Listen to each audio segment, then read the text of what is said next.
With a catalog as extensive as Britney Spears's, it's inevitable that some projects and songs end up being relatively forgotten about.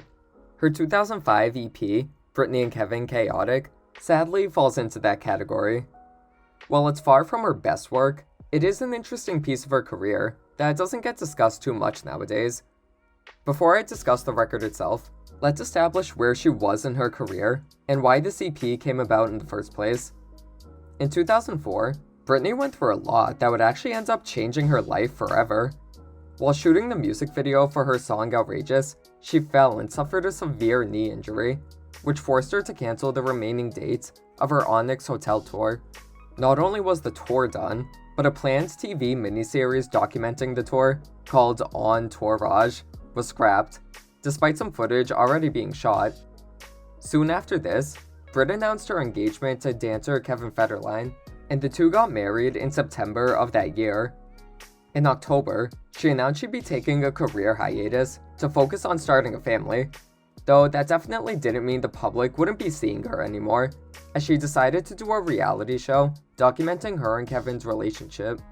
The series, called Britney and Kevin Chaotic, used the formerly scrapped footage from Entourage, as well as new footage. New, very chaotic footage. It's worth a watch just to see how crazy her life was back then.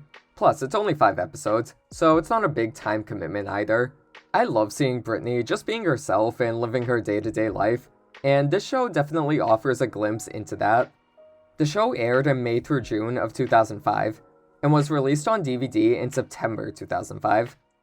As a bonus, the DVD came with a short EP filled with 3 pretty interesting songs. The first track is called Chaotic, which was used as the theme song for the show. A very fittingly named track, Chaotic is a funky, albeit kinda strange song.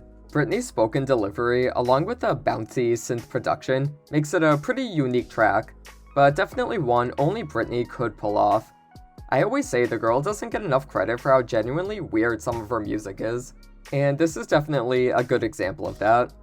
Also, I don't know if it's just me, but does the song remind anyone else of the Rugrats theme song? The first time I ever heard it, I immediately thought of that, and I've never been able to unhear it. The instruments that they use in both of the songs just sound alike to me, I don't know. Listen to them both, you'll hear it, I'm not crazy, I swear. The song was produced by the duo Bloodshy and Avant, who she collaborated with on her previous album, In the Zone, and would go on to collaborate with even more for her next few albums.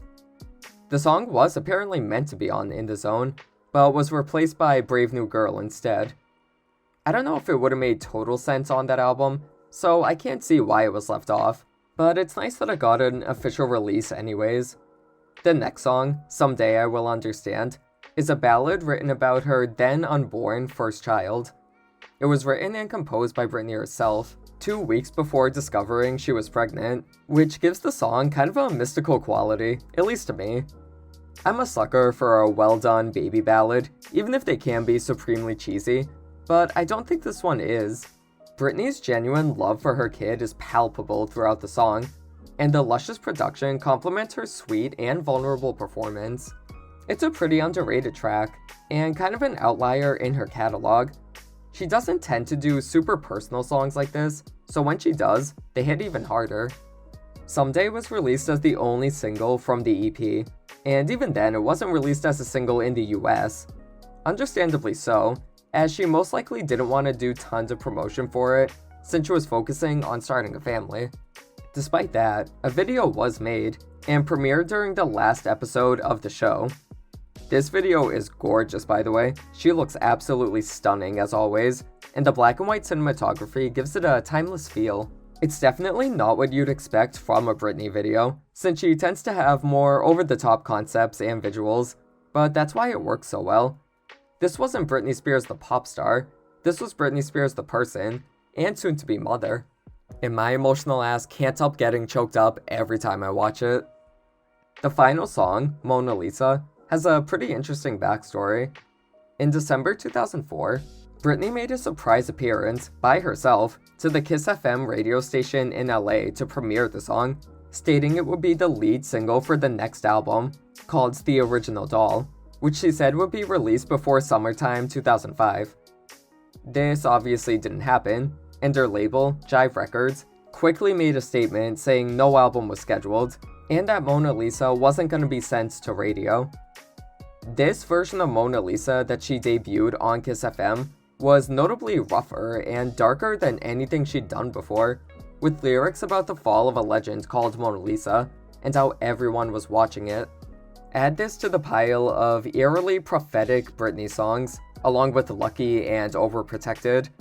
Mona Lisa is one of Brit's most fascinating deep cuts, even though we don't know this for sure since she's never publicly commented on the song since it came out.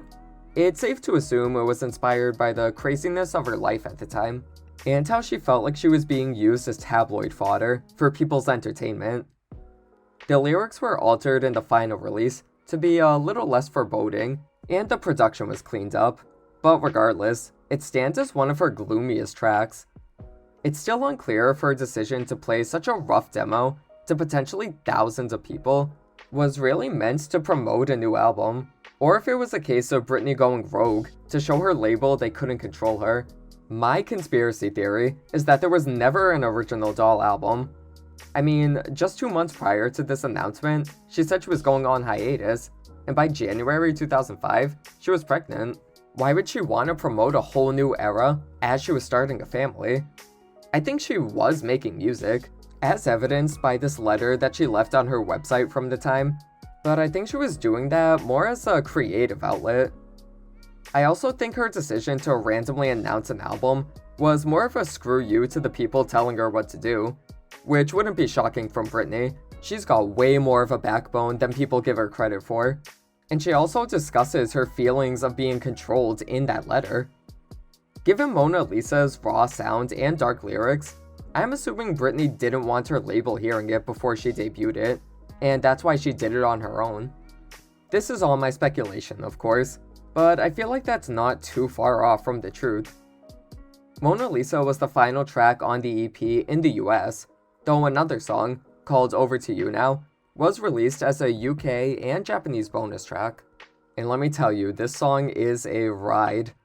Originally meant for In the Zone, Over to You Now is about a topic I'm sure 95% of her male fanbase can relate to. I know this place, it's still a secret, and I don't think you've ever been. It's kind of hard to find the entrance, you need some juice, but you'll love it once you get in. This special place is in the basement, you have to work your way around. The place is hot and it's pumping, so are you ready to get down? When she said she's not that innocent, she meant it, y'all. This song is so much fun. The frantic electronic and almost trancy production really elevates it to being a memorable piece of dance pop. It would have fit perfectly on In the Zone, as it has that album's breakneck electro production and some of its Middle Eastern influence as well. Also, her saying "oh my god" in the song is possibly the sexiest moment in her whole discography. It turns me on, for God's sake, and I'm someone who's on the receiving end of what the song's topic is about, so that's how you know it's truly hot. Over to You Now is the last original song on the EP. A remix of Someday was also included as an international bonus track, but other than that, there was no more original material. I find this EP to be a really fascinating piece of her career, not only because it's a relatively more obscure project, but it's also just kind of odd. You have a song quite literally about how chaotic her life was at the time, a touching love ballad about her first child, a grim tale about the downfall of a legend, and a song about analyzing a secret place. It's one hell of a journey, and one that really adds to the mystique of her career. It feels like we know so much and yet so little about her at the same time. Not that we need to know anything about her, but it still just makes her career so fascinating from the public perspective. Projects like this just go to show that we, as Britney fans, just never know what the hell to expect from her.